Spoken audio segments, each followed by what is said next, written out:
എൻ്റെ പേര് ജിജോ, പാലക്കാട് കൂനത്തറ ഇടവകയെന്നവരാണ്. കൃപാസന മാതാവിനും ജോസഫ് അച്ഛനും ഈശോയ്ക്കും ഒരുപാട് നന്ദി. ജോസഫ് അച്ഛനെ പറയാൻ കാരണം അച്ഛൻ പറഞ്ഞുകൊണ്ടാണ് എൻ്റെ കുറേ കാര്യങ്ങൾ ശരിയായത്. ഞാൻ ഒറ്റയ്ക്ക് വേണ്ടിട്ടൊന്നും ശരിയായിട്ടില്ല. ഞാൻ ഉടമ്പടി എടുത്തിട്ട് 4 പ്രാവശ്യം ഇപ്പോൾ പുതുക്കി. ഞാനൊരു കാര്യം സാധിക്കാൻ വേണ്ടിയിട്ടൊന്നും അല്ല ഇവിടെ ഉടമ്പടി എടുക്കാൻ വന്നത്. ഇപ്പോൾ നല്ലൊരു ക്രിസ്ത്യാനായിട്ട് ജീവിക്കണം എന്നൊക്കെ എൻ്റെ വിചാരം ഉണ്ടായിരുന്നുള്ളൂ. UK-ലായിരുന്നു. പെട്ടെന്നൊരു സാഹചര്യത്തിൽ അവിടെ വീട് കിട്ടാതെ തിരിച്ചു വന്നു. അപ്പോൾ ഞാൻ വിചാരിച്ചു കൊണ്ടുപോയതും ദൈവം, തിരിച്ചു കൊണ്ടുവന്നതും ദൈവം എന്നുള്ള രീതിയിൽ ലാവിഷായിട്ട് ജീവിക്കുമായിരുന്നു. ഞാനിവിടെ കറക്റ്റ് ഉടമ്പടി എന്തൊക്കെയുണ്ടോ കറക്റ്റ് ഞാൻ കാര്യങ്ങൾ അതേപോലെ പാലിച്ച് കറക്റ്റ് സമയത്ത് വന്ന് ഉടമ്പടി ധ്യാനം കേട്ട് കറക്റ്റ് കുമ്പസാരിച്ച് കുർബാന എല്ലാം കറക്റ്റായിട്ട് എല്ലാം ചെയ്തിരുന്നു. 3ാമത്തെ പുടുക്കൽ വന്നപ്പോൾ ഇവിടുത്തെ സിസ്റ്റർ എൻ്റെ അടുത്ത് പറഞ്ഞു, നീ സാക്ഷ്യം പറഞ്ഞെന്ന് പറഞ്ഞു. അപ്പോൾ ഞാൻ നോക്കുമ്പോൾ സാക്ഷ്യം പറയാനൊന്നുമില്ല. അപ്പോൾ ഞാൻ വിചാരിച്ചു ദൈവം മാതാവിൻ്റെ അടുത്ത് ഇനി ഈ സിസ്റ്റർ ഇവിടുന്ന് മാറാൻ വേണ്ടി പ്രാർത്ഥിക്കേണ്ടി വരും, അടുത്ത പ്രാവശ്യം വരുമ്പോൾ സാക്ഷ്യം പറയാനൊന്നും ഉണ്ടാവില്ലല്ലോ എന്ന് വിചാരിച്ച് ടെൻഷൻ അടിച്ചിരിക്കുകയായിരുന്നു. അപ്പോൾ പെട്ടെന്ന് വൈഫ് വിളിച്ച് പറഞ്ഞു UK-ലേക്കുള്ള വിസ നോക്കണം എന്ന് പറഞ്ഞു. അപ്പോൾ ഞാനത് അവിടെ കൊടുക്കാൻ വേണ്ടി പോയപ്പോൾ പെട്ടെന്ന് വാർത്ത വന്നു, അവിടുത്തെ വിസകളെല്ലാം റിജക്റ്റ് ചെയ്യാണ്, ഗവൺമെൻറ് എല്ലാം റൂൾസ് എല്ലാം മാറ്റുകയാണെന്ന് പറഞ്ഞു. ഞാനപ്പോൾ പെട്ടെന്ന് തന്നെ എന്ത് തോന്നിയിട്ട് ഇവിടെ കൊണ്ടുവന്നിട്ട് അച്ഛൻ്റെ അടുത്ത് കൊണ്ടുവന്നിട്ട് പാസ്പോർട്ട് കൊടുത്ത് അച്ഛനെ കൊണ്ട് പ്രാർത്ഥിപ്പിക്കാൻ വേണ്ടി വന്നു. പക്ഷെ ഇവിടെ ഭയങ്കര തിരക്കായിരുന്നു. അപ്പോൾ എനിക്ക് പറയാവുന്ന കാര്യങ്ങൾ മുഴുവൻ ആദ്യം മാതാവിൻ്റെ അടുത്ത് പറഞ്ഞിട്ട് ഞാൻ പറഞ്ഞു എനിക്കിത് കിട്ടിയില്ലെങ്കിലും കുഴപ്പമൊന്നുമില്ല, കിട്ടുകയാണെന്നുണ്ടെങ്കിൽ ഒരു ടെൻഷൻ അടിക്കാൻ പാടില്ല, ഒരു പേപ്പറിന് ടെൻഷൻ അടിക്കാൻ പാടില്ല. അത് മാത്രമല്ല ഞാൻ മാതാവിനോട് പറഞ്ഞത് അച്ഛൻ കേട്ടു എന്ന് എനിക്ക് മനസ്സിലാവുകയും വേണം. എന്താണെന്ന് വെച്ചാൽ ഞാൻ UK പോയിട്ട് നമ്മൾ പറഞ്ഞ പോലെ സിമ്പിളല്ല, കുറച്ച് കഷ്ടപ്പാടാണ്. അവിടെ പോയിട്ട് വന്നിട്ടുള്ളതാണ്. അപ്പോൾ ദൈവത്തിൻ്റെ ഹിതം എന്താണോ അത് നടക്കട്ടെ എന്നുള്ള രീതിയിലായിരുന്നു. ഇവിടെ വന്നു അച്ഛൻ എല്ലാവരോടും ആ സമയത്ത് ഇതേപോലെ ഇങ്ങനെ കൂളല്ലായിരുന്നു, ദേഷ്യപ്പെടുന്നുണ്ട്. അപ്പോൾ ഞാനും വിചാരിച്ചു ഇപ്പം എന്നെ ദേഷ്യപ്പെടുന്നൊക്കെ വിചാരിച്ച് ഇങ്ങനെ ടെൻഷൻ അടിച്ച് നിൽക്കുമ്പോൾ അച്ഛൻ ആദ്യം പേപ്പർ വാങ്ങി മാതാവിനെ നോക്കി, പിന്നെ അപ്പം തന്നെ ഈശോനെ നോക്കി, ബാക്കിയുള്ള എല്ലാവരെയും സിമ്പിളായിട്ട് അങ്ങനെ ഇതാക്കി വിടുകയാണ്. പിന്നെ 2 പ്രാവശ്യം അടുപ്പിച്ച് മാതാവിനെ നോക്കി. അപ്പോൾ ഞാൻ ഓക്കെ മാതാവ് പറഞ്ഞിട്ടുണ്ട് എന്നുള്ളത് എനിക്ക് ഓക്കെ ആയി. അച്ഛനൊന്നും മിണ്ടിയില്ല. കാശ് രൂപം തന്ന് പിള്ളേർ വന്നിട്ടുണ്ടോ എന്ന് ചോദിച്ചു. ഞാൻ പറഞ്ഞില്ല, അവർക്കുള്ള കാശ് രൂപം തന്ന് ഞാൻ പോയി. ആ ടൈമിലേക്കും UK-ലത്തെ വിസ ഇനി ആർക്കും കൊടുക്കണ്ടെന്ന് പറഞ്ഞിട്ട് അവരുടെ ഗവൺമെൻറ് ഇതാക്കിയായിരുന്നു. ഞാൻ കൊണ്ടുപോയിട്ട് പാസ്പോർട്ട് ഓഫീസിൽ കൊണ്ടുപോയി പാസ്പോർട്ട് കൊടുത്തു. എങ്ങനെയാണെന്നൊന്നും എനിക്കറിയില്ല. 2 ആഴ്ച കൊണ്ട് ഫുള്ള് 3 പേരുടെയും വിസ അടിച്ച് കയ്യിൽ കിട്ടി. ഞാൻ ആകെ ചെയ്തിരുന്നത് ഇവിടുത്തെ കാര്യങ്ങളെല്ലാം കറക്റ്റ് നോക്കുമായിരുന്നു. പിന്നെ എനിക്ക് മനസ്സിലായി നമ്മൾ ഈ കാരുണ്യ പ്രവൃത്തികളൊക്കെ ചെയ്യണതിൽ കുറേ കാര്യങ്ങൾ ഞാൻ പാലക്കാട് നിന്നാണ് വരുന്നത്, അവിടെ ക്രിസ്ത്യൻസ് വളരെ കുറവാണ്. അപ്പോൾ നമ്മളെ തന്നെ അവർ വലുതായിട്ട് കാണും. അപ്പോൾ അതിന് എന്തോ ഒരു കുറവുണ്ട്, എന്തോ ഞാൻ ചെയ്യാൻ കുറവുണ്ടെന്ന് തോന്നിയപ്പോൾ ഞാൻ വിചാരിച്ചു പത്രം കൊടുക്കുക. അവിടെ ക്രിസ്ത്യൻസ് കുറവായ കാരണം ഞാൻ പത്രം കൊടുക്കാൻ തുടങ്ങിയ ശേഷമാണ് എൻ്റെ ജീവിതത്തിൽ ഈ മാറ്റമൊക്കെ വന്നത്. ഞാനിപ്പോൾ ഇത്രയും സിമ്പിളായിട്ട് UK-ലേക്ക് തിരിച്ചു പോകുന്നൊന്നും ജീവിതത്തിൽ ഒരിക്കലും ഞാൻ വിചാരിച്ചിട്ടില്ല.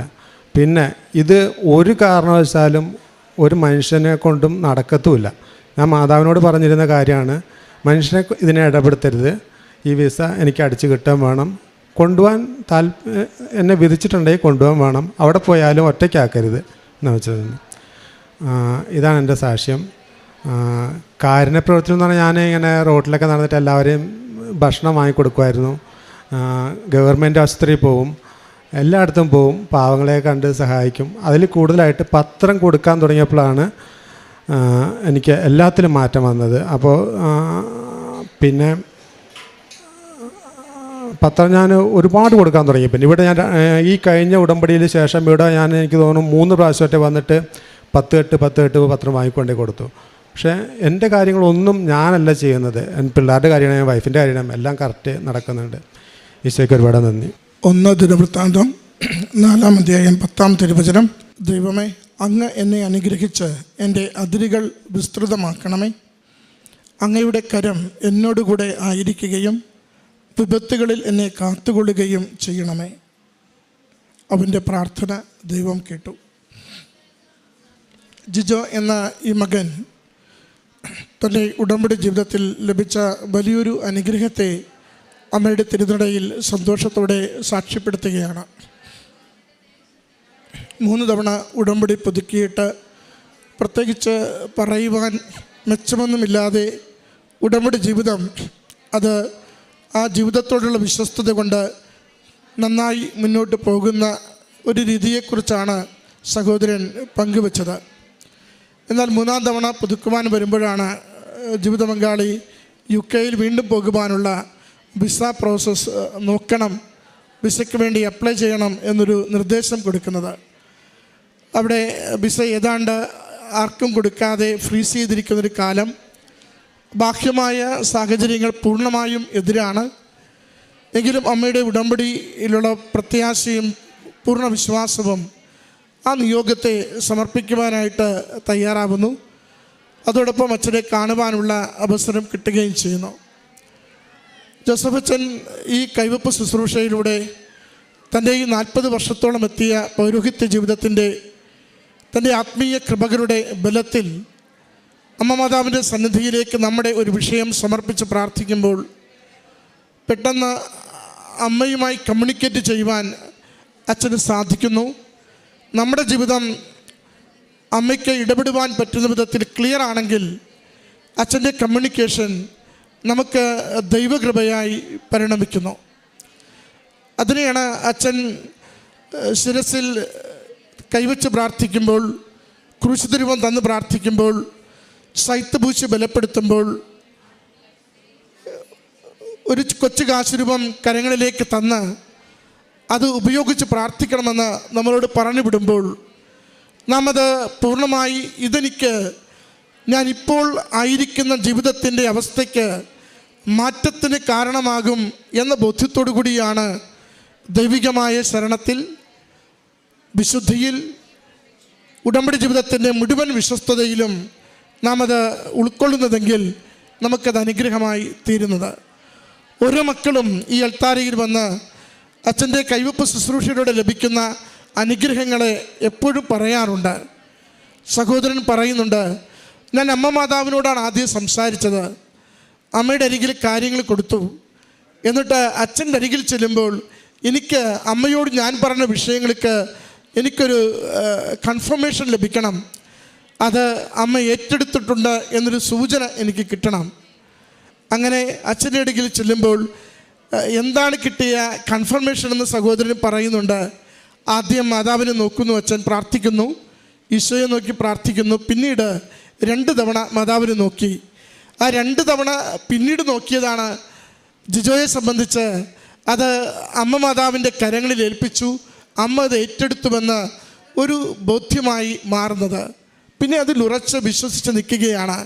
അടുത്ത ദിവസവും ലഭിക്കുന്ന അറിയിപ്പ് ആർക്കും ഇനി വിസ ഇഷ്യൂ ചെയ്യേണ്ടതില്ലെന്ന സർക്കാരിൻ്റെ പോളിസിയാണ്.